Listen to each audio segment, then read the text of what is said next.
All right, so as requested, I'm going to do a cutting video for the New Year's Eve mystery sew along. Now, this is not going to be actual cutting because I don't do rulers and measurements on my videos. This is not a free pattern, so I know that you'll understand why. So what you're going to do is download your New Year's Eve mystery cutting information. On page 1, it's going to give you all of the letters. And on page 2, there's actually a chart. So I'm going to show you how I followed that chart to get all of my pieces. So this is going to be my main print. This is going to be my first chart, which is going to be on the left. So this is pieces A through D. And what I've done is I've gone ahead and already cut them, and then I'll show you how I do that and show you how I use my ruler. When you have your piece laid out, make sure that up here is the top if you have a directional print. So I don't because I'm using the plaid, but let's say that I had something with a direction. I just want to make sure that that's the top up there. It's just going to be easier to kind of get everything situated. So you can cut in numerical, alphabetical order, A through D, or I'm going to show you what I actually do, and I skip around a little bit. So I like to cut my B pieces first because those are going to be the full length of my piece. So this is my 27, this is my 18. So it's 18 high, 27 wide. So I cut my B's first, and I usually fold my cork in half.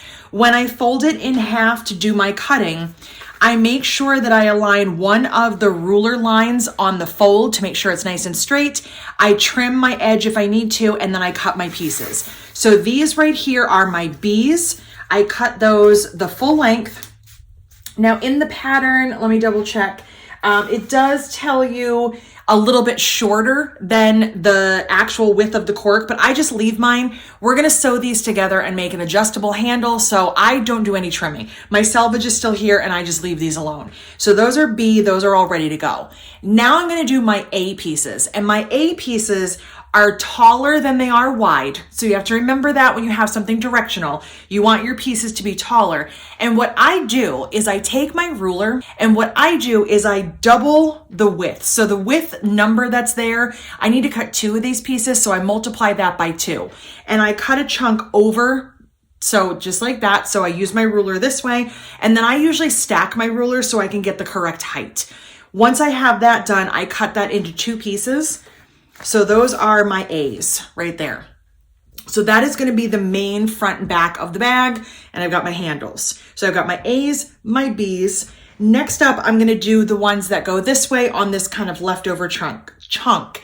So I'm going to skip to D because D is the bottom, and it's a little bit larger. It's just the way that I like to do it. I like to skip around a little bit. So I use my ruler, I cut my width, and I cut double the height so I can get both of my pieces. And I've got D and D. And then from my leftover, I do the same thing and I cut my C's. So there's 1 and 2. So this is my leftover chunk. I don't need that for anything for the bag. I'll hang on to it in case there's something I want to do with it, put it into my scrap collection. But basically that is how my main piece is going to be cut. A, B, C, and D. Now let me switch out and I will grab my accent. I'll show you how those are cut and also why you don't want to use something directional for those. So hang on a second. So for the accent for this bag, you're going to want something that's non-directional, which means it's something that doesn't have a clear top and bottom. Now the plaid that I used, I could use that for this piece as well. But if I was using a flower, an animal, anything like that that has an actual top and bottom, it's not going to work because of how we have to cut to best use our cork. If you want to use something directional for the entire bag, you would need to purchase extra. So for this, I'm just using a solid black. And what I've done here is I cut my 2 E's first. So again, sorry, this is my 27 and this is my 9. So I've got my piece laid out, my smaller piece. My E's right here are actually cut sideways. That's why it looks a little bit weird. And that's why if this was directional, it wouldn't work because this is not the width. This is actually the width. This right here is going to be the top. So when this is in the bag, it's going to turn this way.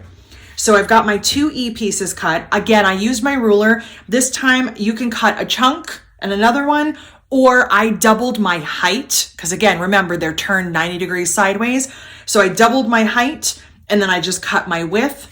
The E pieces are going to go like this, and that's how they're going to be cut from our smaller piece.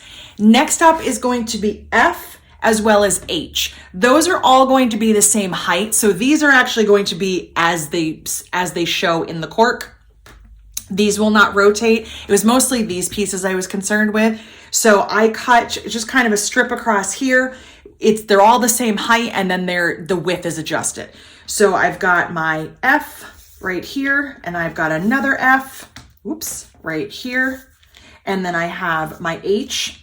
So I did my E's, my F's, and my H's. I skipped my G's because that's going to be from down here. Now there is another note in the pattern that says to cut 2 of these, but to only cut 1 if you're using a standard slide set. That will make more sense when we get into our bag on New Year's Eve or when you're watching the tutorial. But for right now, I would say even if you're gonna change your mind later, cut the 2 G's, have them labeled, cut out, and ready to go. And your G's are just gonna be cut kind of from this little chunk right here. They actually were cut this way, just like so.